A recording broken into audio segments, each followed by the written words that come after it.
Hola amigos, ¿cómo les va? Bienvenidos a otra edición más de Café de por Medio, aquí por Canal 2 Crespo Cable Color, como cada jueves. La propuesta de conocer y fundamentalmente charlar con protagonistas que hacen, que hicieron y seguramente que van a seguir haciendo por nuestras comunidades, tanto de Bornado Crespo como de localidades vecinas, que tienen que ver con la influencia o la llegada, más que la influencia, de Canal 2 Crespo Cable Color. Y en esta oportunidad, una persona muy poco conocida, pero que mucho hace aquí por nuestra comunidad y por comunidades vecinas, y sobre todo una gran persona, un gran humano. Está con nosotros el doctor Héctor Hugo Rotera. ¿Cómo te va, Huguito? Y bueno, como siempre, muchísimas gracias por haber aceptado esta invitación. Sabemos que tuviste que ajustar un poquito la agenda, te la dijimos hace una semana nada más, pero era merecedora tu presencia acá y fundamentalmente considerando la característica de nuestro programa. Bueno, si bien en alguna vez... Primero, buenas tardes, ¿cómo te va? Buenas tardes Eduardo, buenas tardes Ale y a toda la teleaudiencia. Así es, siempre saludándolo a Ale, que gracias a Ale esto puede salir con la mejor calidad técnica, ¿no? Porque como nos pasa en radio también, podemos hacer decir un montón de cosas, pero si no hay calidad técnica, no sale. Decía que en una oportunidad estuviste haciendo un programa muy parecido con Alejandro en tu casa, me acuerdo. Muy lindo programa hicimos con Ale. Pero ¿Era Camino a la Trayectoria? Sí, Camino a la Trayectoria, y fue un programa muy extenso, largo, Ale. Sí. Como 2 horas creo que duró, abajo de un algarrobo en casa. Sí, señor, una mesa de mármol. Exactamente, no de mármol, pero era una mesa de cemento. Símil mármol. Y realmente repasamos la historia de mi vida, porque fue desde que nací hasta que el momento actual que se hizo fue por los años. ¿Y tiene que haber sido 2010, 2012, ¿vale? ¿15? O antes. O 2012. Sí, fue... Y se repitió muchas veces. Después yo creo que ganamos un premio, Ale. Sí. En Buenos Aires. Sí. Con ese programa, ¿te acordás? Sí, en Santa Fe. Qué bueno, sí, qué lindo. Bueno, merecedor entonces, tanto para vos como para Alejandro y el cable, que dan lugar a estas cosas. Y un programa que había empezado con el amigo Babi, ¿no es cierto, Alejandro? Babi Fernández. Y bueno, esos caminos de la trayectoria que un poco marcan también el espíritu de nuestro programa en relación a los invitados, y que tiene que ver no con su profesión, no con su actividad, mezclados, pero que ya lo habíamos charlado en alguna oportunidad, Hugo, y que esto de sentirte muy hijo de Bornado Crespo tiene que ver con, bueno, tu infancia y tu adolescencia, elegir en cierta manera la educación aquí, ¿no? Porque habrán tenido mi influencia tus padres, pero vos también. Totalmente. Momentos difíciles porque no había colegio secundario, por ejemplo, después. Exacto. Nosotros fuimos inauguradores del colegio secundario, pero sí, eran momentos muy difíciles, no solo políticamente, sino económicamente para la Argentina. Viste que siempre tuvimos ciclos y eran épocas de carencia, de poca tecnología, poco transporte, de poco transporte, de pocos caminos, medios de comunicación. Todo estaba por hacer, ¿no es cierto? Si bien no hace tantos años, pero se hizo mucho en todo este tiempo, ¿no? Ha cambiado mucho.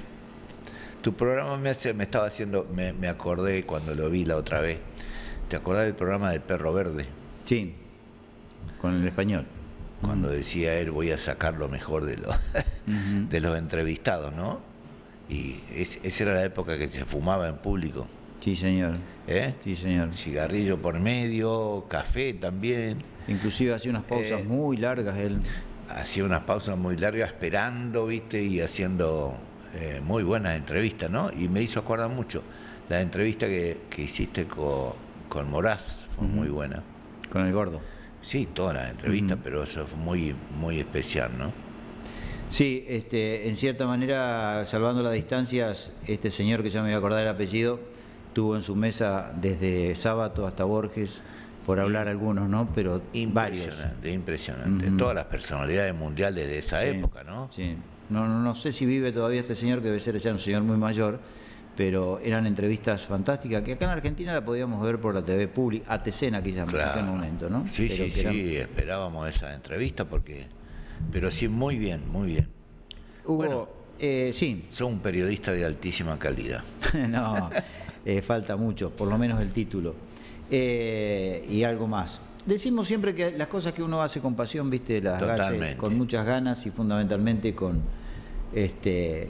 buscando y tratando de ser responsables en lo que se hace y muy cautos a veces, porque más de una vez lo hemos charlado con vos, a veces las palabras son una bala que se disparan y no vuelven, ¿no? Entonces hay que ser muy cautos en muchas cosas. Responsables y fundamentalmente tratar de la persona entrevistada se sienta muy cómoda, agradable en el lugar y en el espacio. Hablábamos de esa niñez que habrá sido fantástica en un Gobernador Crespo, lleno de cunetas, de calles de tierra, de aventuras, de gomeras, travesuras, ¿no? Y de libertad. Y de libertad. Libertad total, viste, sin presión de ningún tipo, ni temores, porque da rienda suelta a todas las energías que tienen los niños, ¿no? ¿Ustedes vivían donde es la escuela fiscal? ¿En la niñez? No, yo vivía allá donde estoy yo, en casa, en la casa de adelante, que era casa de mis padres, sí. Y que nací ahí yo, porque antes se atendían los partos en los domicilios. La mayor parte de las personas tenían los partos en los domicilios. Y después, cuando mi mamá se hizo cargo de la dirección de la escuela fiscal, era obligatorio que el director viviera en la escuela. Entonces yo a partir de los 10 años fui a vivir a la escuela. Mirá hasta vos. Que me fui a estudiar, hasta que fui a la universidad, así que hice todo el final del primario y del secundario ahí en la escuela, viviendo en la escuela fiscal, ¿no? Por cierto, vamos a tener un paréntesis aquí en destacar a esta gran persona que fue tu mamá, ¿no? Directora de escuela, pero con una trayectoria como maestra de mucho trabajo. Encolumnada también, digo, ahí en esa actividad por sus hermanas también, ¿no? Como sobre todo tenía Sara. 2 hermanas que eran maestras, que estuvieron trabajando acá en la zona, inclusive en la escuela de La Blanca, de La Rinconada, que los otros días cuando fue el centenario, viste, la recordaron. Eran 2 hermanas maestras, 3 hermanas maestras, y Sara, que era mayor que ella, la mayor a ella, y que fue una de las primeras abogadas de Santa Fe, ¿no? Sí, y en homenaje a ella, o mejor dicho, conmemoración a ella, también se crea una escuela, ¿no? El Sara Faisal. Bueno, la creó ella, claro, no en homenaje. Sí, perdón, sí la creó ella. Ella que creó la Asociación Femenina de Profesionales. Y a través de eso empezó con jardín, primero la primaria, después el secundario. Tanto es así que es una escuela que tiene también para diferentes capacidades. También. Sí, la primera en Santa Fe creo que fue. Y bueno, fíjate vos, Larita, cuando se van a Santa Fe, se hace su secundario ahí en el Sara Faisal, ¿no? En el Sara Faisal. Que son las cosas de la vida, ¿no? Es así. Las cosas de la vida. Hugo, ¿llega la etapa del secundario o no había mucho que elegir? ¿Era el único que había? Ustedes prácticamente Fíjate vos que antes que vos dejemos de lado el tema de Angélica, de mi mamá, ella empezó muy joven, a los 18 años. Antes era el secundario, se recibían del magisterio, el que estudiaba magisterio en las Adolatrices de Santa Fe. Y empezó a trabajar a los 18 años en Colonia Dolores, a caballo, en sulky, hasta que el papá le compró un auto enorme y se quedó sin rueda porque no había importación. No había importación de rueda. Fíjate vos, ¿no? La historia y las carencias que había en aquellos tiempos, ¿no? Ellos vivían en la zona, sus padres. Vivían en parte acá y en parte en Santa Fe. Sí, sí. ¿Y ella dónde estudia el secundario? ¿En Santa Fe? En la Adolatrices de Santa Fe. Ahí con el quinto año obviamente eran maestras nacionales. Maestra nacional. Normal nacional, ¿no? Sí, sí. Y eso le permitía ya comenzar a dar clases. ¿Y eligen estos lares para venirse? Sí, porque tenía el negocio papá acá. El negocio enorme de ramos generales que se lo vendió a Batistuti, hermanos. ¿Ahí en la esquina donde está el parque? Donde está el parque Sara Faisal. Había un negocio muy grande, viste, que toda la manzana prácticamente abarcaba. como eran los negocios de ramos generales antes, con los galpones para los cereales, grandes patios porque traían de todo, vendían desde azúcar, pan, hierba y autos y máquinas cosechadoras y todo. Seguro. Todo estaba en esos negocios que eran comunes en esa época, que hubiera en todos los pueblos, ¿no? Y mi abuelo también tenía campo acá en la estancia de la Emilia, que pues fue de San Vido. Ahí frente a la feria aproximadamente. Frente a la feria, y que desgraciadamente fue lo que único que quedó las palmeras, porque una lástima porque era una construcción muy antigua y fue derruida por el tema de los ocupas fundamentalmente, ¿no? Mi mamá me sabía contar que siendo jovencita iban a los bailes con iluminación en la única estancia que era de los Faisal, ahí, en ese lugar, que no estaba tan alejado, dice, pero para nosotros ir en Sulky era una enormidad de distancia, ¿no? Y claro. No había ruta tampoco. De aquí a la feria en esa época eran 4 kilómetros. Claro, siguen siéndolo, pero ahora uno lo hace caminando, ¿no? 5 kilómetros era, claro. Estancia La Emilia, se llamaba como mi abuela. Ah, mirá vos. Y después se la vendió a San Vido y se fue a Colonia el 80, que actualmente están los campos allá, y de los cuales nosotros heredamos una parte de esos campos, ¿no? Por cierto, lugar bastante histórico ese, ¿eh? Como rincón de la provincia de Santa Fe y como país.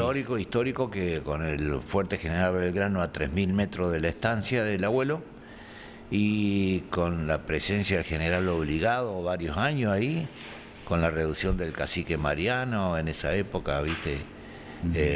La formación de los cantones que se iban haciendo, ¿no? Claro, y ahí estuvo el general Obligado, que después lo mandaron al norte y fundó Reconquista. Así que sí, muy histórico. Bueno, por cierto, es para charlar varias horas tu historia familiar también, ¿no? Y en cierta manera lo que hace alrededor de la familia. Bueno, ya etapa del secundario lograda, en cierta manera también una etapa muy particular en esos jóvenes, teniendo esta oportunidad aquí en Gobernador Crespo, con profesores que también hacían lo que podían, ¿no? Muy interesante fue porque inauguramos un secundario que se esperaba ansiosamente, porque no había secundario más que en San Justo. Claro. Y era imposible en esa época poder trasladarse por los medios de comunicación fundamentalmente. O tener una pensión allá porque eran costosas, viste, un montón de cosas. Y se inauguró un colegio secundario y había varias camadas que habían terminado la primaria y querían empezar en un secundario. Así que tuvimos un primer año que sin edificio empezamos a funcionar en un aula que se dio el Colegio del Niño Jesús, y éramos 62 en el primer año. 62, de los cuales con varias edades, porque había chicos que ya habían esperado 2 o 3 años, que se habían recibido y que no habían tenido oportunidad de ir a ningún secundario. Muy interesante y muy experiencial también, porque una única profesora teníamos en ese año, primero, que fue Ana María Savione de Becerra, profesora, y después todo lo demás eran maestros, eran contadores, eran profesionales de otra disciplina, y bueno, pero así se fue construyendo poquito a poquito, y se empezó a construir un aula para cuando llegáramos al segundo año pudiéramos trasladarlo a lo que es actualmente el colegio secundario. Así que año por año se iba construyendo un aula, hasta llegar a las 5, ¿no? Y después seguir, el colegio siguió creciendo enormemente, ¿no? Donde mucho tuvo que ver. Fuiste director, alumno, todo. Donde mucho tuvo que ver, digo, el padre Gómez también en esto, ¿no? Y también mi mamá. Y tu mamá, sí. Realmente mi mamá, Pedro Gática, que fueron los que estuvieron en la movida con Daniel Gómez, el padre, y un gran número de personas que los acompañaron, pero ellos estaban un poco a la cabeza, que después en el año 63 lo matan a Pedro Gática ahí con el asalto al Banco Provincia, ¿no? Sí. Por cierto, hay todavía, no sé si estará, pero en la biblioteca del colegio del Instituto San Antonio estaba la foto de Pedro Gática. Que había sido, que sería el abuelo de mis hijos, ¿no? Claro, seguro. El papá de Zunilda. Hugo, bueno, ¿y ya empezaba en ese secundario a picar esto de la medicina? Sí, no, desde la infancia, de la primaria ya. Desde los 4 o 5 años yo decía siempre voy a ser médico. Mi abuela me preguntaba siempre, ¿qué vas a hacer vos? Médico. Andás a saber por qué. Andás a saber por qué, pero ya tenía tenía la certeza de que iba a estudiar medicina, ¿viste? No sabiendo cómo iba a ser para estudiar, ni mucho menos, ni cómo se iba a desarrollar todo lo que venía después, ¿no? Pero ¿Y en aquel gobernador Crespo qué médico había? El doctor Puispinó, ¿El doctor Puispinó? doctor Marcos de la Torre, que fue el que me atendió el parto a mí, Jornade, Marcos de la Torre y el doctor Puispinó y el famoso doctor Boratti, Ellos eran los de que todos estaban en los Crespo. tiempos, y el farmacéutico Sebastián J. Puig, que también curaba. Que hacía hasta de odontólogo también, ¿no? De todo. Muchas veces. Antes de que vinieran los médicos, sí, él hacía de todo. Sí, fue muy importante para la atención de la población antes de que hubiera ningún médico, ¿no? Venía el doctor Marín por ahí a operar también, que la hija tiene campo acá. Esposa del doctor San Martín. Claro, esposa del cardiólogo, doctor San Martín, ¿no? del cardiólogo. Y venían otros profesionales, ¿viste? De cómo siguen viniendo ahora de otros lugares, ¿viste? Sí. Especialistas de las especialidades que no había acá. Seguro. En el sanatorio que actualmente es del Imer acá, ¿no? En 1938 se fundó ese sanatorio. Por cierto, te iba a decir... Y lo funda el doctor Marcos de la Torre, justamente Claro. el que te estaba diciendo yo. Claro, justamente en el 2018, que cumplieron 80 años, le debemos un programa, Alejandro, a esto. Por esta. ¿Se hizo? Bueno, perdón, no lo vi. Por la trayectoria de esta institución médica y que mucho tiene que ver en la historia de Bernardo Crespo, sobre todo en la historia de la salud, ¿no?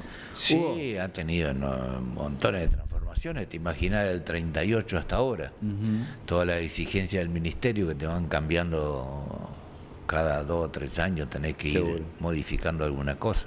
así es. Así que está un poco distinto a lo que era en su comienzo. Sí, de jugar en esos patios, me acuerdo, con los primos segundos Puispinó. Puispinó, que era pariente tuyo. Claro, el primo hermano de mamá, Enrique. Entonces, compartíamos muchas tardes ahí con Eduardo y Enriquito, sobre todo con Eduardo, ¿no? Que era de nuestra edad. Hugo, te propongo ir a la pausa, preparamos un café. Vamos. Y seguimos charlando ya de tu vida en la universidad. Bueno, muy Ya bien. venimos, Alejandro.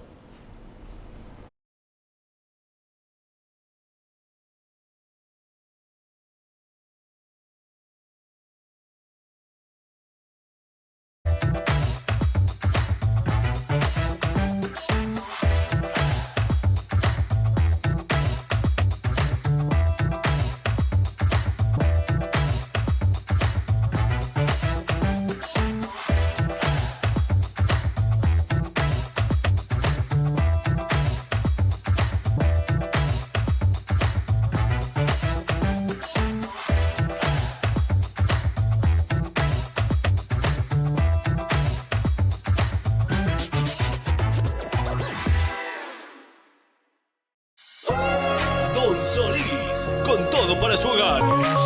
Gran variedad en electrodomésticos y marcas, muebles, aires acondicionados, bicicletas. Gran variedad en juguetes, lo último en tecnología y muchos artículos más. Precios increíbles. Te vas a sorprender. Trabajamos con todas las tarjetas de crédito y débito. Financiaciones especiales. Don Solís, siempre en tu hogar. Amanecemos todos bajo el mismo techo, en el mismo pueblo, en la misma comunidad y abrazamos los mismos sueños de crecimiento. Por eso, desde la comuna local, todos los días proyectamos y ejecutamos obras en los distintos barrios. El debido cuidado de los parques, plazas y lugares donde la familia encuentra un espacio de recreación. Y muchos servicios más que por cotidianos suelen pasar inadvertidos y contribuyen a una mejor calidad de vida de nuestros vecinos. Comuna de Gobernador Crespo. Gestión Luciano Lemaire. Canal 2, Crespo Cable Color y todo por ver. Zona de información, el informativo regional que ya forma parte de la comunidad. Toda la actualidad, noticias locales, regionales y un paneo por la realidad provincial y nacional. Con seriedad y compromiso. Lunes, miércoles y viernes en vivo, 21 horas. Y sus repeticiones de lunes a viernes a las 12 horas. Canal 2, Crespo Cable Color. Nuestra programación. Con las instituciones de cada localidad del territorio, con trabajo y gestión. Juntos por un gran departamento. Rodrigo Borla, senador provincial, Departamento San Justo.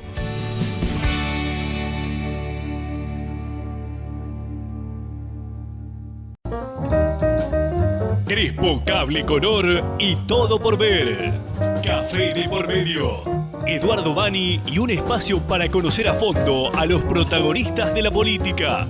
Candidatos y líderes en funciones comparten sus visiones, desafíos y propuestas en entrevistas exclusivas. Jueves a las 21 horas, porque las mejores charlas siempre tienen un café de por medio. Por Canal 2, Crespo Cable Color. Nuestra programación.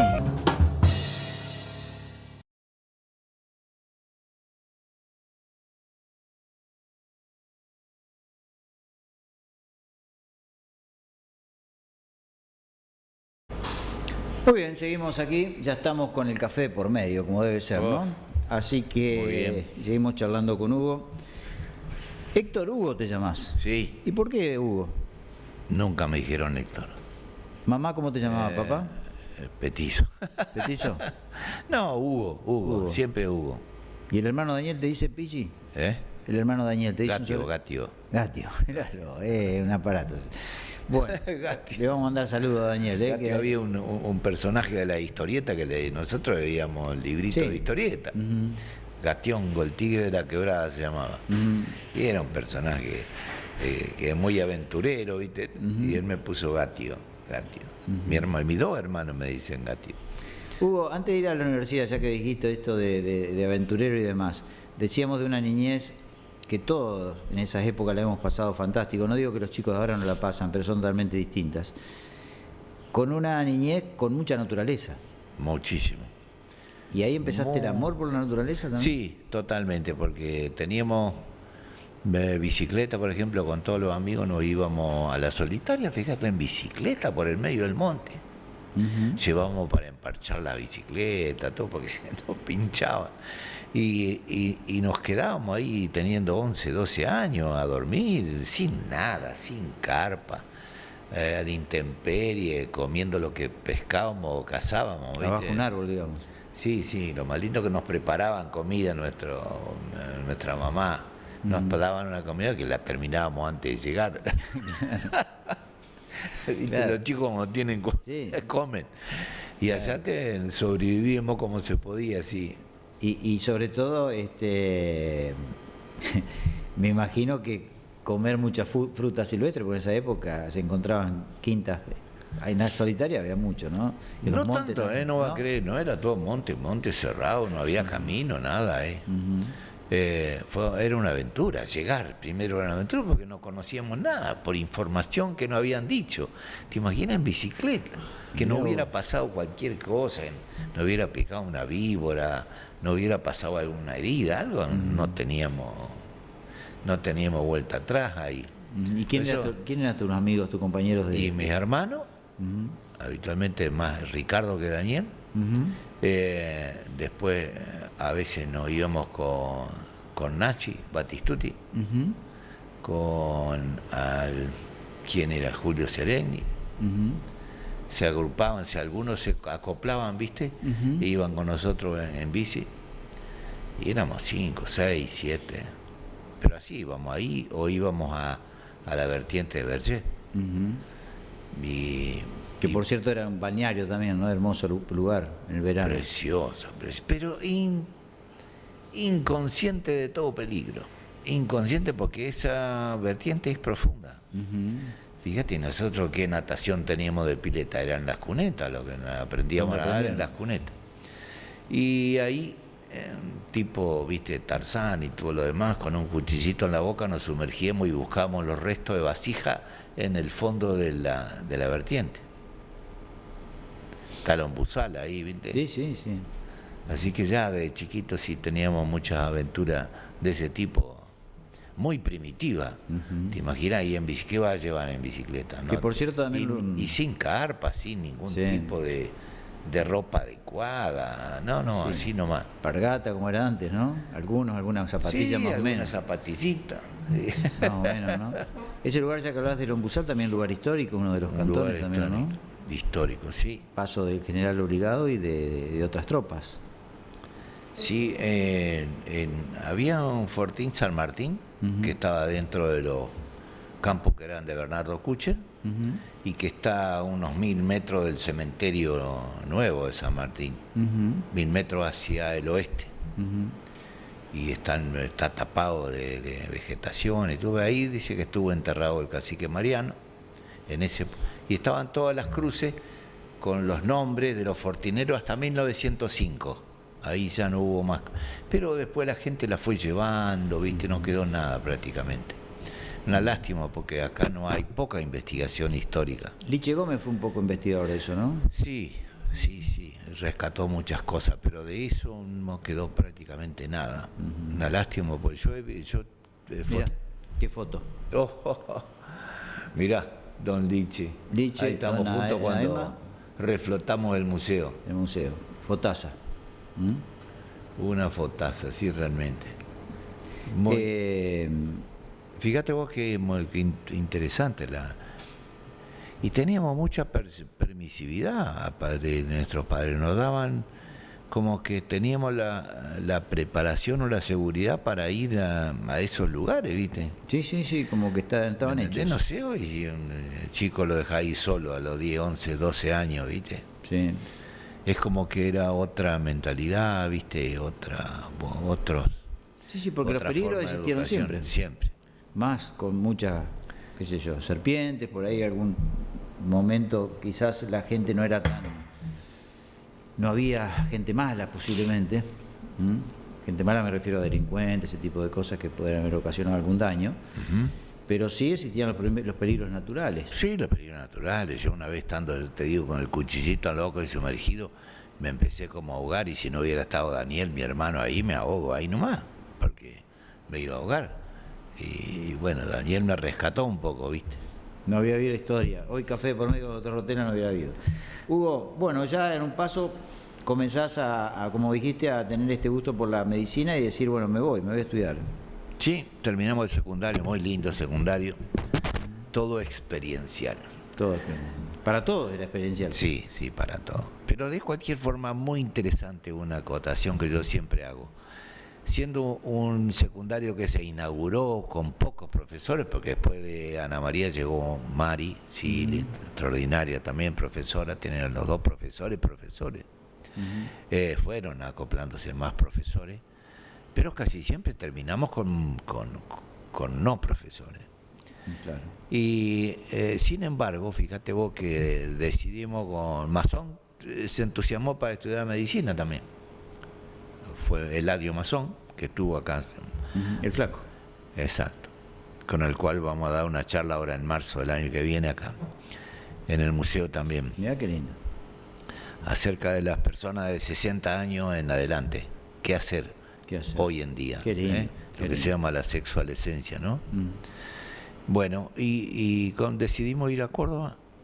No teníamos ni idea de dónde quedaba Córdoba, nunca habíamos ido a Córdoba, pero de cualquier forma también una diferencia fundamental con lo que es hoy, viste que los papás los llevan a los chicos, lo acomodan, le buscan una pensión, le dan todas las comodidades. Nosotros salimos con una valijita cada uno, de esa valijita de cartón, marrones, que de la época, y bueno, y fuimos allá y ni idea, nos bajamos en Córdoba y entramos a preguntar dónde se podía conseguir una pensión o algo así. ¿Y de aquí a Córdoba qué se fueron? En tren una parte y en colectivo otra. ¿Y en tren hasta dónde? Hasta... Creo que fuimos en tren hasta Santa Fe, me parece. Ajá. No, ese no lo tengo muy... O no, en coche motor debemos haber ido. Y bueno, a la aventura total. Conseguimos una pensión cualquiera, X, que nos convenía a los pocos Averiguando. elementos que sí. Porque nos iban a una dirección de no. acá. Y empezamos pues sí, buscamos la Universidad Católica, nos inscribimos y empezamos el curso. Pero claro, eran 50 nomás que podían entrar y éramos 250 para entrar. Pero había gente de la Inmaculada, del Jobson, de un colegio universitario de Córdoba, que es el Montserrat, y nosotros dos de acá, San Antonio. de San Antonio, y entramos los dos. Claro, Hugo menciona toda esta Entramos escuela los porque dos. con una trayectoria tremenda en comparación de la que tenían ellos, ¿no? Y eran colegios de antiquísimo, centenario, con formación universitaria, ¿me entendés? Era otra cosa, te digo, para que no nos fue tan mal en la preparación del colegio, que pudimos entrar dentro de 250 personajes que de la Inmaculada, el José, cosas quedaron afuera. ¿Y qué materias fueron, te acordás? Física, química y física, química y... ¿Anatomía habrá sido? No, ¿No? y biología. Biología. ¿Fue un solo día el examen o varios? No, fue un cursillo. Un cursillo. Un cursillo, sí, rendimos en un solo día, sí. Hugo, y me imagino que con Poco, unos... cortito el curso. Me imagino con unos pesos acortados. Siempre, acotadito, nos cocinábamos nosotros. Ahí en la pensión le daban lugar. Sí, teníamos lugar para cocinar. ¿Vivieron siempre en la misma pensión? No, el primer año estuvimos ahí, después el segundo año conseguimos una pensión a la vuelta de la facultad, así que nos quedaba patio de por medio de la facultad. Mirá vos. Extraordinario, en un edificio muy antiguo, de ahí en la parte histórica de Córdoba, bien en el centro, y nos trasladamos ahí y nos quedamos. Después hasta cuarto año, y después yo alquilé un departamento porque nos juntamos con Claudio Gática, el hijo de don Pedro, y que él fue a estudiar arquitectura y quería vivir conmigo porque no conocía a nadie, no tenía los padres, ¿viste? Claro. Y después se acopló Zuni, Zunilda, que había sido novia mía acá en el secundario, y bueno, se acopló con nosotros ahí en el departamento también, así que la última parte de la carrera la hice en un departamento. Pero ahí ya trabajando también un poco. Trabajamos de músico con un compañero, Ajá. nos Justo te iba a rebuscábamos preguntar. de músico y de taxista también, algunos... ¿Cómo eran otras épocas, no? Porque me imagino que habrás ido vos con el carnet de conducir, sabías manejar, Sí, sí. y con eso se ofrecían, y conocer una Córdoba inmensa también en esa época. No, vos no te imaginás lo que era a veces, porque para colmo trabajar de noche, el único momento que podía trabajar vos, ¿qué cargás vos de noche? Sí, Todo borracho. gente de la noche. Todo borracho. La mayoría borracho. Los borrachos sabía que la mitad no le podía cobrar porque no le quedaba un peso. Claro. Así que, y le preguntaba, ¿y dónde va a ir? Uy, allá. ¿Y usted sabe cómo ir? Si me decía que sí, lo llevaba, si no, no. Claro. Porque hay lugares que es increíble, era muy recoveco por todos lados, los barrios, vos entrás, hay diagonales, hay cosas que no, imposible conocerlas. Claro. Así que si me decía que conocía dónde iba, lo llevaba, si no, no. Y después esperar que golpearan la puerta, que lo retara la mujer y que le diera la plata para pagarme. Por algo cuentan los cuentistas cordobeses que el humor cordobés tan especial, pero el humor del borracho cordobés tremendo, ¿no? Tremendo. Muy simpáticos son. Sí, muy simpáticos. era un calvario era. Hugo, mencionaste a la música como medio de vida.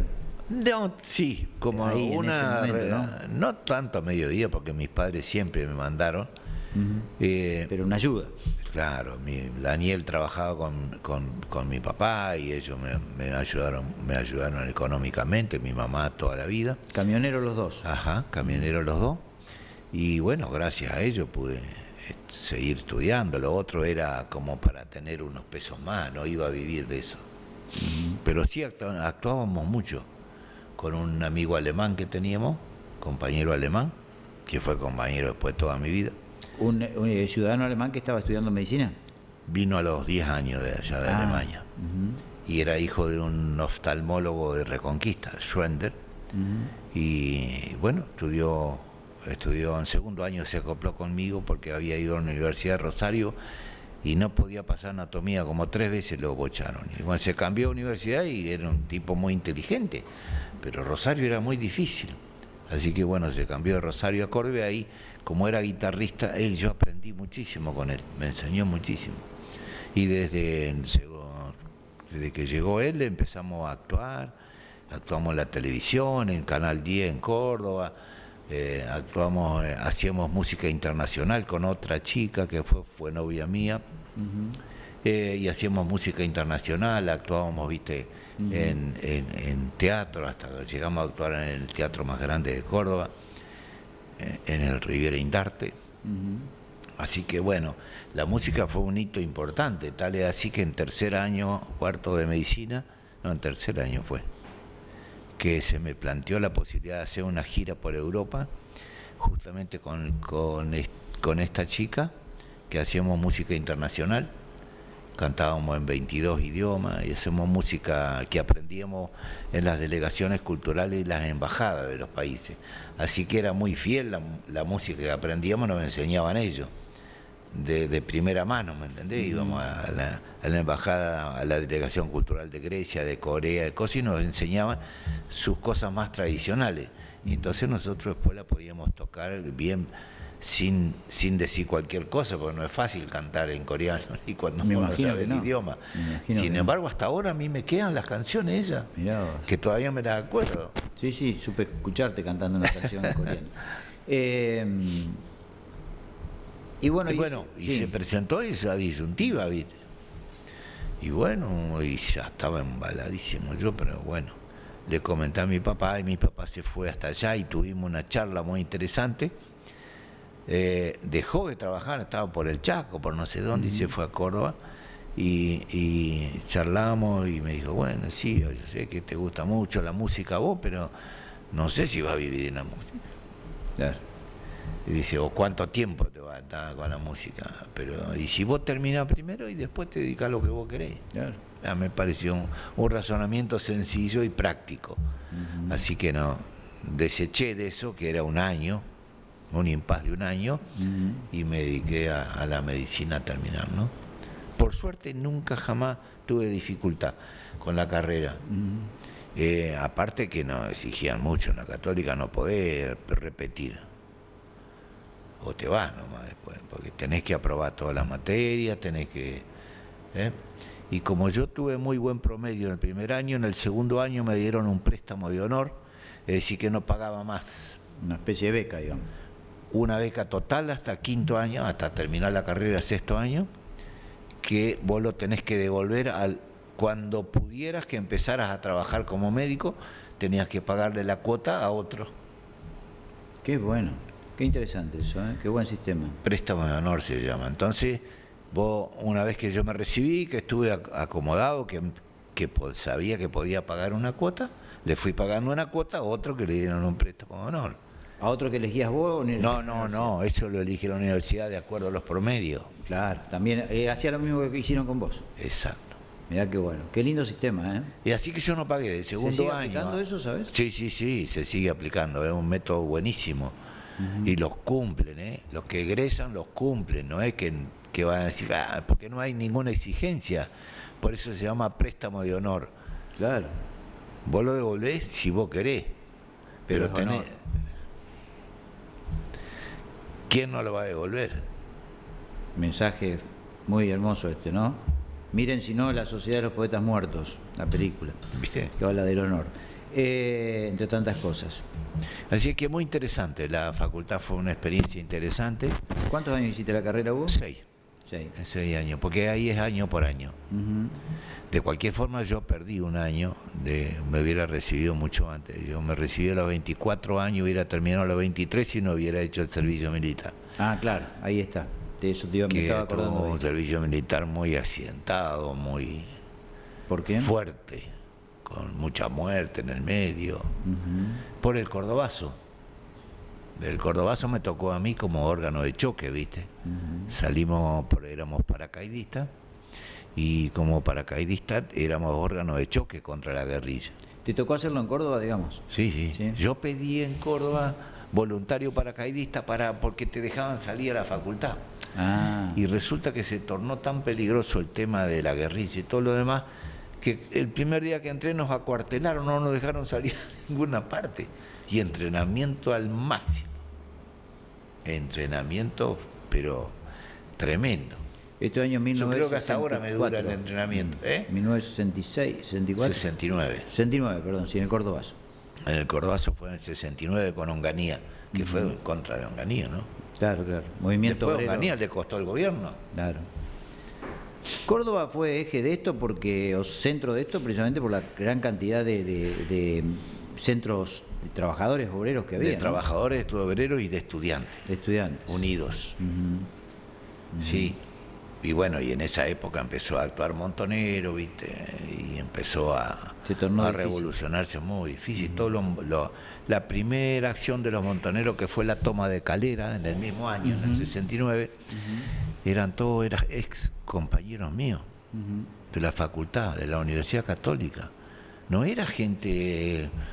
Era gente que tenía dinero, ¿viste? Pero tenía los ideales de esa época ¿viste?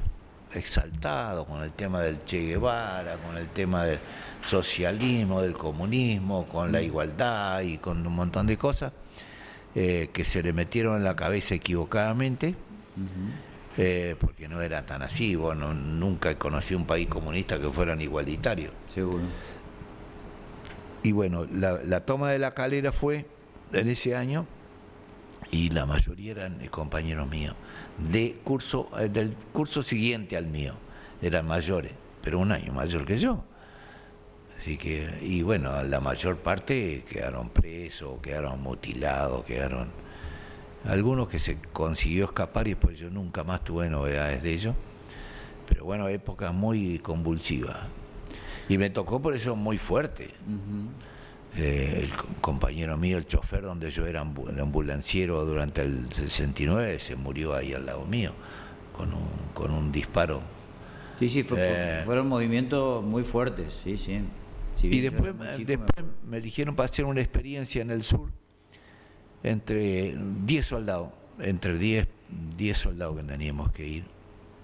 Y como yo tenía un alto promedio, ¿viste? Como en todos los ejercicios y todo, me eligieron a mí para ir al sur a hacer una experiencia en los hielos continentales, porque íbamos a construir lo que decía era la base de la isla Marambio, el puente entre la Argentina y Malvinas.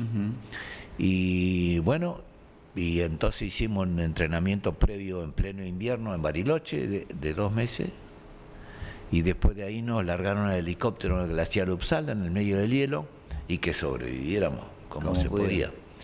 Y ahí hacíamos voladura de hielo, hacíamos experiencia en el hielo, vivíamos en iglú, aprendíamos a construir iglú.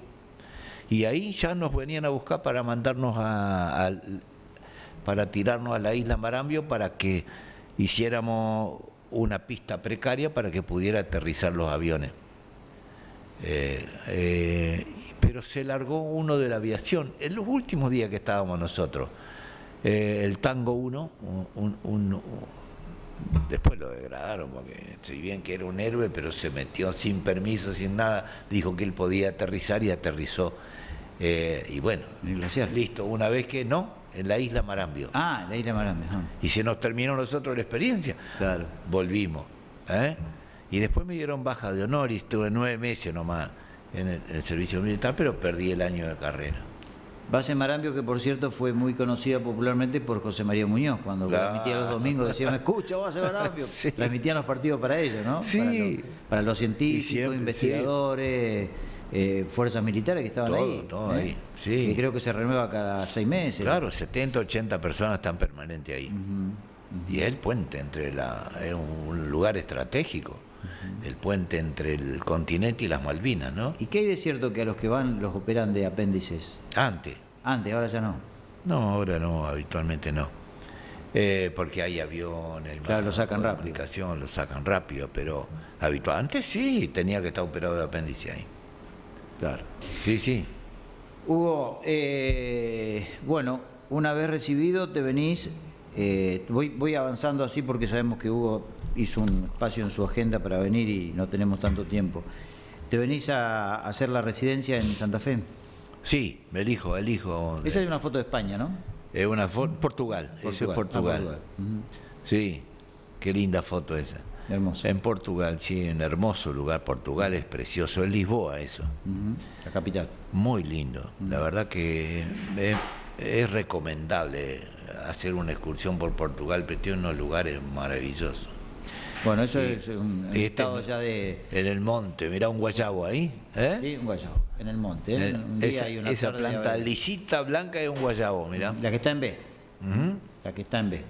Que no en cualquier lado se puede ver. No hay muchas. En este momento hay en el campo de Puspinó, bueno, en el campo de ustedes. Plantas que por cierto parecen son muy parecidas, valga la distancia, al alerce. ¿Viste? Cuando lo tocas es muy frío también. Escúchame, no, es primo hermano de los alerces. Claro. Tienen la misma flor, la misma hojita. Uh-huh. ¿Viste? Sí, sí. Sí, son primo hermano de los alerces, me decía Camilo, el guayabo. El guayabo. Qué hermoso. Huguito, después, bueno, el hijo quería seguir una carrera y a mí me gustaba investigación, pero no había instituto de investigación ni sueldo como para mantenerse en un instituto de investigación. Me recorrí casi todos los que había en ese momento. No cambió mucho. Bueno, no, algo mejoró, pero no tanto. El CONICET, por ejemplo, es un lugar extraordinario para investigar. ¿No? Pero bueno, o allá no existía en esa época. Y bueno, y la otra opción que tenía era que eso es Asturias, España. Uh-huh. La otra opción que veo que como que estás oliendo naturaleza y no has arrancado como es tu debilidad, algunas hierbas del lugar, ¿no? Sí, totalmente. Asturias, la tierra de nuestro amigo Néstor Gregoré. Néstor Gregoré, sí, con él estaba ahí. Muy parecido aquí a Córdoba, Asturias. Muy similar. Casi entre Córdoba y el sur. Entre el Córdoba y el sur, ¿viste? Porque tiene mucho bosque. Ah. Viste que Córdoba no tiene mucho bosque. No. Pero acá son bosques antiquísimos de almendras, de roble, de cosas extraordinarias, unos árboles preciosos. Y con un clima agradable en épocas, ¿no? Y frío, sí, habitualmente es frío. Asturias, es fresco. Tanto en verano como en invierno hace mucho frío. Bueno, te interrumpí. El tema, estabas entre la investigación y la cirugía. Entonces, bueno, como me decidí por la cirugía, rendí en todas las residencias que había para rendir. Rendí en Buenos Aires y en Santa Fe, porque si no entraba, ¿viste? Había mucha gente para entrar a la residencia, pero los puestos eran 4, 5, y nos presentábamos en Buenos Aires, éramos 600. En Santa Fe éramos 50 para 4 puestos, ¿viste? Y bueno, así que había que asegurar la mano. Y bueno, entré en los dos lugares, pero elegí Santa Fe. Primero porque Buenos Aires no me gusta para vivir, y en segundo lugar porque Santa Fe tenía una muy buena residencia de cirugía, con mucha gente de mucho valor. Así que bueno, hice la residencia ahí en cirugía en Santa Fe. ¿En el Cuyem? En el Iturraspe. Ahí frente a Cancha Unión. Que fue donde lo conocí a Adolfo Fleiman como instructor. En el segundo año de la residencia entró Adolfo como instructor. Y terminando la residencia... Ahí lo tenemos, Adolfo, una visita a la Ahí está, ¿ves? Ahí lo conocí. Hace muy poco de eso. Sí, hace poquito. Sí, hace poquito. Sí. Y ahí tocando la guitarra. Y eso hace pocos días. A poco tiempo en el museo. Como también hiciste la charla de música, cultura y medicina, ¿no? Cultura y medicina. Medicina, hermoso. Hugo, bueno, y ya terminás esa residencia y era momento de empezar a elegir destinos. Destino, pero ya terminando la residencia yo empecé a estudiar francés porque quería irme al África. Bueno. Sí, ya había hecho los contactos, había hecho un preconvenio con la gente del Zaire, en esa época el Zaire en África. Bueno, pero el tema es que terminando, ya cuando terminaba la residencia y me tenía que ir, se armó una revolución allá fue muy cruenta, ¿viste? Eliminaron todo, enfermeros, médicos, hospitales, todo. Y yo tenía a Camilo recién, un año tenía, recién nacido, un bebé. Chiquito. Y como no me iba a exponer a irme. Entonces me quedé como, no sabía dónde ir. Bueno, termino la residencia, vengo a pasear a Crespo, y cuando se enteró el doctor Neme, Ángel, Jiqui y Tempesta, y que yo había terminado la residencia de cirugía, me fueron a hablar para que me quede y que cómo me iba a ir, que me quede en el pueblo, que no había nadie, que venían a operar de afuera, que bueno. Y ahí me quedé, acá en Crespo. Y ahí quedé, y hasta ahora. ¿Y hasta ahora? Sí, fue buena la decisión para mí, excelente. Hemos podido hacer acá muchísimas cosas, sobre todo porque te da posibilidades de hacer otras cosas aparte de la medicina, como fue la dedicación a la política, a temas sociales, ¿me entendés? Y te da otras perspectivas también a veces. Exactamente. Y fíjate vos que todo lo que vos podés hacer de un pueblo lo podés hacer de cualquier parte del lado del mundo, por la globalización. Hoy han cambiado totalmente las cosas y nosotros las supimos aprovechar mucho. Cuando con vos estuvimos en el gobierno de nuestro pueblo, teníamos conexiones por todo el mundo. Hicimos conexiones con todo el mundo, mandamos a nuestra gente a otros países. Creamos posibilidades de crecimiento, ¿viste? Bueno, todo eso te deja improntas importantes en tu vida. Que valga, si no. Por supuesto, echaste raíces, esas raíces hoy por el mundo y por Argentina también. Totalmente. En España, Pedro, Lara y Gise. El Facu, que anda por todos lados, ahora está en Córdoba, Facundo, sí. Y Camilo, que estuvo en Córdoba muchos años en el CONICET, justamente de investigación. Mirá vos, Camilo hace investigación, en el CONICET hacía investigaciones satelitales, y estuvo en muchas partes del mundo haciendo cursos y todo, en Francia, en Italia, en Canadá, varias partes del mundo. Y Camilito, ahora en Florencia, que es otra hija mía, adoptada, pero hija mía, y que está acá. Agustín, que es otro aventurero que por cierto te dicen papi ellos, ¿no? Sí, totalmente. Agustín vive en la Aconcagua durante el verano y en Bariloche durante el invierno, así que vive siempre en invierno. Instructor, ¿cómo es? Sí, ahora es guía de montaña, tiene seguridad en altura, varias cosas hizo. Seguridad en altura, guía de montaña, asistente de esquiadores, un montón de títulos tiene. Increíble. No le gustaba estudiar nunca y sin embargo después que ¿Es más chico que vos, hizo, ¿Es más chico que vos, Alejandro? Sí, que Alejandro, sí. Bueno, y en materia política y participación institucional, yo tengo un vasto repertorio acá de Hugo. No te consideraste nunca un político, ¿no es cierto? No, yo me consideré un gestionador. Siempre le damos muchos artículos. Yo hice muchos cursos internacionales de política y decía que era de gestión, todos eran de gestión municipal, ¿viste?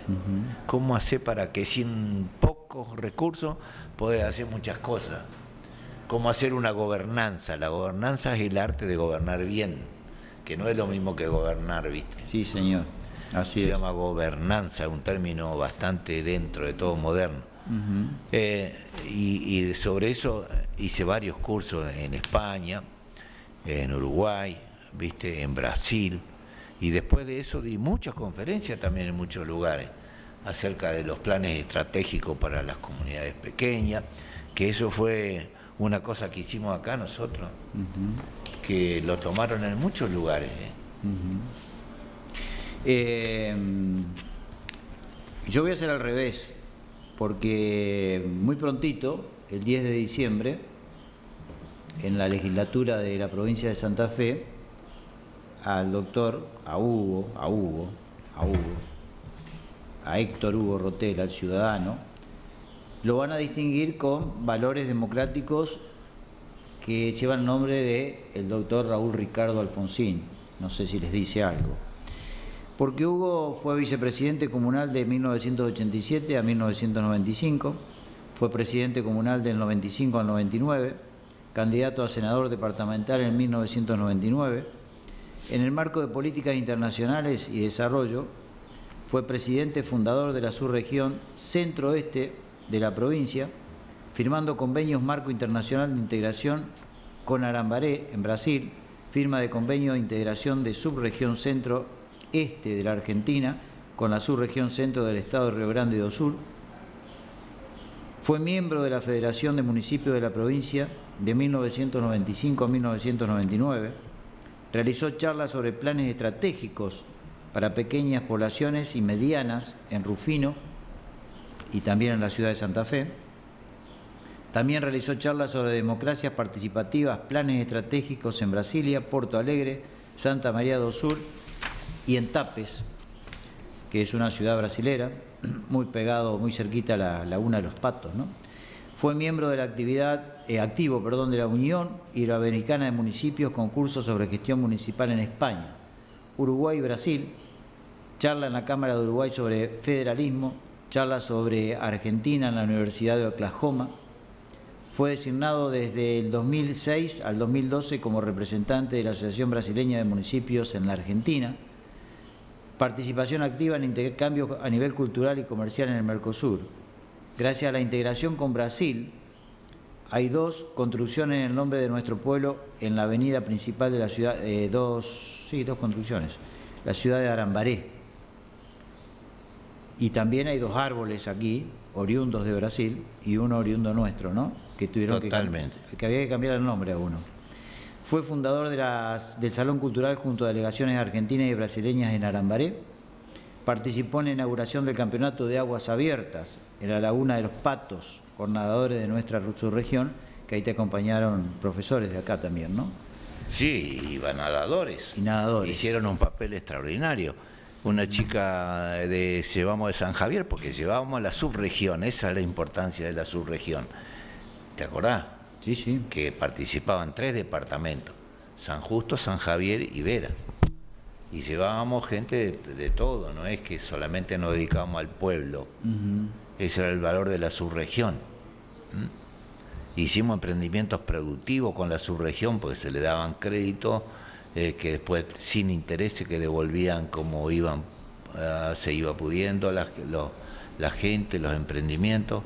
Es interesante, pero bueno, eso quedó en la nada, ¿viste? Lamentablemente. Lamentablemente.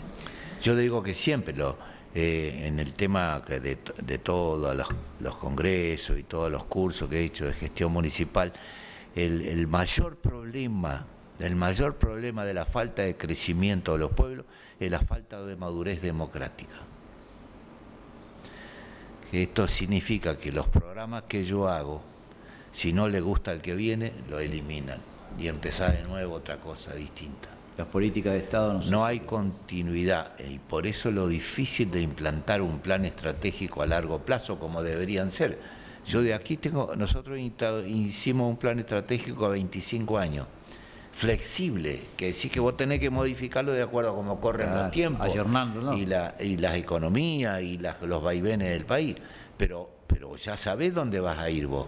¿Qué apunta al crecimiento, apunta a la apertura, apunta a la exportación, al contacto internacional? ¿Me entendés?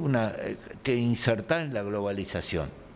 Y bueno, pero si vos no tenés madurez democrática, eso lo dejás de lado y hace otra cosa que te guste más a vos. A Hugo lo mirábamos con cara rara en 1997 y 1998 y 99 cuando él nos hablaba de una ruta transoceánica que iba a cruzar por el medio de las islas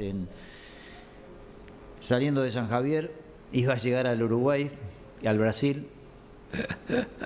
No era así, sino era la canalización del Verón, era un poquito más chico, que es un proyecto interesantísimo. No lleva la transoceánica porque en definitiva Chile, Argentina, Uruguay iba a llegar al mar, ¿no? Claro, pero te ahorraba cuántos kilómetros de ahí, porque de ahí pasa directamente Entre Ríos, a la 2 y ya estás Y no era muy caro el proyecto, ¿viste? Pero bueno, hubo problemas con la economía, hubo problemas con la muda también de los gobiernos. Seguro. Ahí está. Cambiaron el cine y Sí. se terminó el proyecto de la canalización del Verón, ¿me entendés? Fíjate, con hoy, un proyecto sí, turístico tremendo, impresionante pudiera haber sido, porque en el lugar donde vos construís para que crucen balsa de gran porte, ¿no? Con camiones, con autos, con todo, como son las balsas de Reconquista Goya. seguro. Con islas impresionantemente hermosas, vos hacés emprendimientos turísticos, hoteles, comedores, restaurantes, ¿me entendés? Como una cosa, si vos tenés una canalización de un arroyo como ese, tenés para que vaya la gente también en forma particular y que tenga un acceso mucho más rápido al Mercosur. Esa era la idea, ¿no? Que por cierto, fíjate que con una ruta, que es la 39, terminada, cómo dio vida a todo eso, ¿no? Totalmente. Hugo, estamos llegando al final. Lamentablemente, digo siempre, como siempre, estamos pasando un poquito de tiempo que nos pediste, pero bueno, como siempre termino con mis invitados.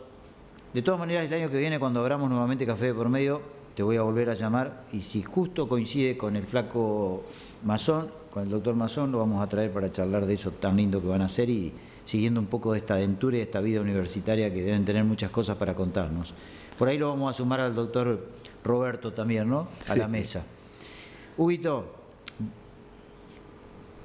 si por esas cosas te vas de este mundo, pero Dios te da la oportunidad de volver, ¿elegirías hacer lo mismo? Sí, sí, lo mismo. Trataría de cometer algunos menos errores, ¿viste? Pero haría lo mismo. Como todos, ¿no? Y sí. Como decía Bonavena, la experiencia es el peine que te alcanzan cuando quedaste calvo. Decía Bonavena que en el ring quedaba solito, dice, cuando sonaba la campana le sacaban el banco. Y ahí quedaba solito. Y ahí quedaba solito para recibir todas las piñas, ¿no? Así es, y así es un poco la vida, ¿no? Y así es, sí, tenés que enfrentarla viviendo el presente, acordarse siempre, vivir el presente al mango, disfrutar, no preocuparse por lo que va a venir, porque no sabemos qué es lo que va a venir, ni tampoco tener la mochila y las cargas del pasado, eso siempre, porque vos si vivís el presente, aprovechá a toda la persona con las que te rozás, aprovechá con los quienes te encontrás, estás abierto a todo lo que puedas hacer por los otros y lo que los otros puedan hacer por vos. Es recíproco, hay que saber dar y recibir, ¿no? Es difícil a veces recibir también. Porque hay que aceptar también. Que aceptar y sentirse, viste, con humildad para recibir todo lo que te puedan enseñar los demás, ¿no? Seguro. Hugo, muchísimas gracias. No, gracias a vos y a Lale. Una comunidad que, por cierto, hay varias comunidades que te quieren muchísimo, ¿no? Se lo sabés a eso. Gracias. Sí, lo siento. Lo sentís.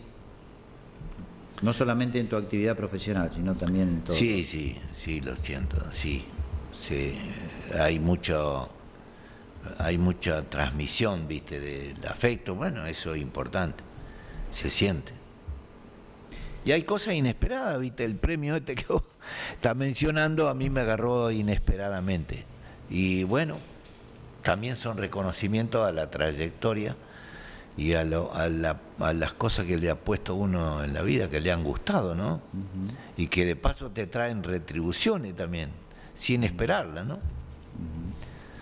Qué interesante. Muchas gracias a vos por el espacio, te felicito por el programa, porque realmente me hiciste acordar al Perro Verde. No, pues estamos lejos. Gracias, Alejandro, también. Mirá qué foto esa. Mirá qué foto. ¿Sabes qué? Esa es una foto que estaba tomada en un viaje a Cuba. Es en Venezuela esa foto. Y es un pintor de Rosario famoso, Javiansky, Adolfo y yo. Eran muy jóvenes, ¿no? ¿El pintor es el de sombrero? El de sombrero es el pintor, sí, Javiansky. Gabriel Javiansky, del cual tengo varios cuadros en casa yo. Pero sí, una hermosa foto. Gracias, Ale, por la foto, Sí, hoy con Ale estuve mandándole fotos. Yo la verdad que tengo la mayoría, no sé si tenés otras por ahí, pero la mayoría tienen que ver, mirá, esa estás reposando ahí. En Cuba, eso en Cuba, en un hotel en Cuba. Mirá qué lindo hotel, ¿no? Sí. En otra época de Cuba. Había, sí. Más No, floreciente. para el turismo, esto con los grupos de música del grupo del sur del Santa Fe, a los cuales los vi crecer. Ajá. Mirá cuánto saxo y trompeta ahí. Puf, hermoso el grupo del sur, y siguen tocando. Y eso en España con mi nieto, con mi nieta, La hija de Pedro. la hija de Pedro, cuando era chiquita, las callecitas de Granada, ¿verdad? Qué hermosa, ¿no?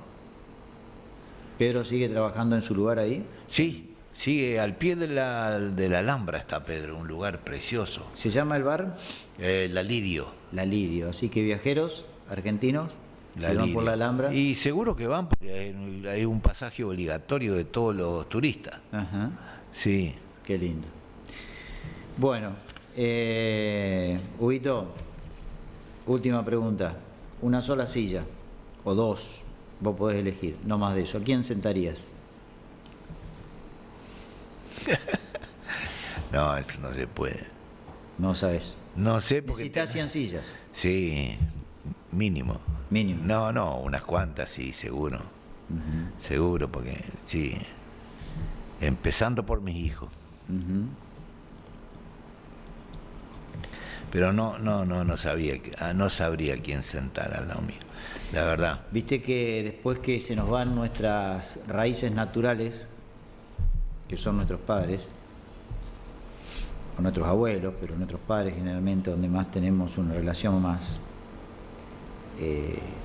fuerte, muchas veces decimos, ¿cómo no le dije esto? ¿Cómo no le pregunté aquello? ¿Viste? Sí. Es importante. Pero sí, si vos me darías a elegir, yo no elegiría, necesitaría más silla. Más sillas. Por tantos amigos y Acá porque tantos afectos. la producción tiene 2 sillas, ¿no? Por eso. Bueno, medio entonces, pobres. para la próxima Vamos a traer más. vamos a traer más sillas. Querido amigo, Bueno, hermano querido. de la vida, como siempre nos decimos, en cada Gracias. mañana, carpe diem. Carpe diem. Enfrentar la vida con fuerza, con ánimo y con toda la decisión. Así es. Eso es lo que decían los soldados romanos. Sí, señor. Y es una lectura que le hace el profesor en la Sociedad de los Poetas Muertos a sus ¿Acordás? alumnos, ¿no? Perdón. Sí, la verdad que sí. Buenísimo. Con un hecho mucho muy más dramático, ¿no? Dentro del aula, pero es buena para que la miren. Y digo más, es buena herramienta para verla a nivel escuela y analizarla. Totalmente, qué Porque ahí tiene muchas cosas de medio. valores, contravalores y demás, ¿no? Sí, sí. Principios. El libro y la película, ¿no? Buenísimo. Gracias, Hugo. Bueno, no, gracias a ustedes por el espacio, como Gracias, siempre. Alejandro. Gracias, Ale. Y bueno, amigos, muchísimas gracias a ustedes también. Y gracias a todo el público que nos ve Así y es. que nos sigue. Así es. Y también prontamente también se lo vas a poder enviar a tus hijos porque va a estar en YouTube. Oh, Así qué que bueno. lo vas a poder compartir con ellos también y con todas aquellas personas, obviamente, que tenés un montón de conocidos y queridos que sabemos que también siguen tu micro por radio, ¿no? Muchas gracias. Gracias. A ustedes, amigos, muchísimas gracias y nos volveremos a encontrar en la próxima edición cuando digamos Café de por medio. Adiós.